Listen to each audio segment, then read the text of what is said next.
Lorsque j'avais 11 ans, j'étais une cause perdue en tant qu'étudiant. Je n'aimais pas mes professeurs et je faisais l'école buissonnière à la moindre occasion. Un soir, j'ai entendu mes parents parler de moi dans la pièce voisine. Ma mère pleurait. « Qu'allons-nous faire de notre fils ?» a-t-elle dit à mon père. « Il ne s'intéresse pas à ses études. Il ne veut pas aller à l'école et d'un jour à l'autre, ils vont le renvoyer. Que va-t-il donc devenir ?» Alors que je l'écoutais, il s'est produit quelque chose d'étrange. Je me suis mis à ressentir son angoisse aussi vivement que si c'était la mienne. J'ai fait irruption dans la pièce et je lui ai dit que j'étais désolé. J'ai promis d'être un bon élève et que j'allais dès maintenant devenir obéissant. J'ai fait cette promesse non pas parce que je me souciais d'étudier, mais parce que je me souciais de ma mère et que je ne voulais pas la faire souffrir. J'ai tenu parole et j'ai changé mes habitudes. Je suis devenu studieux et je n'ai jamais manqué un seul jour d'école, et j'ai grandi pour devenir l'érudit que vous voyez devant vous en ce moment. Ce que je veux dire, c'est ceci. Si je n'avais pas entendu mes parents ce jour-là, que serais-je devenu?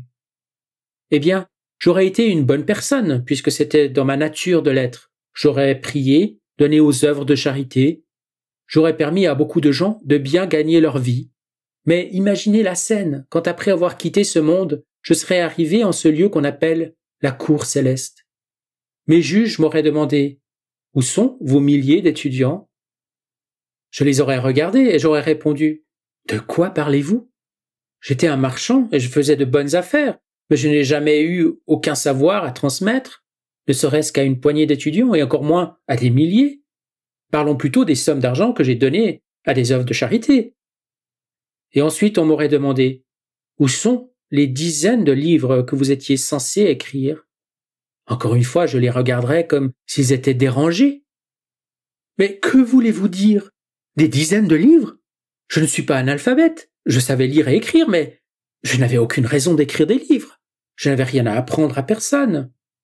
Parlons plutôt des nombreuses largesses que j'ai accordées à mes amis, à ma famille, à mes clients. » Il me montrerait alors tout ce que j'aurais pu accomplir, tout ce que j'aurais dû faire.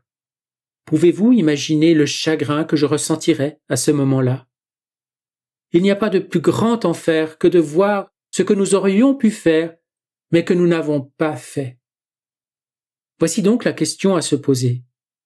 Où en suis-je, non pas par rapport aux autres, mais par rapport à moi-même?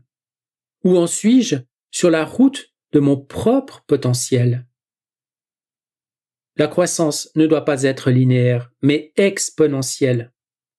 Les actes multipliés à l'infini augmentent notre sentiment d'accomplissement de manière exponentielle et chaque acte rend le suivant plus facile.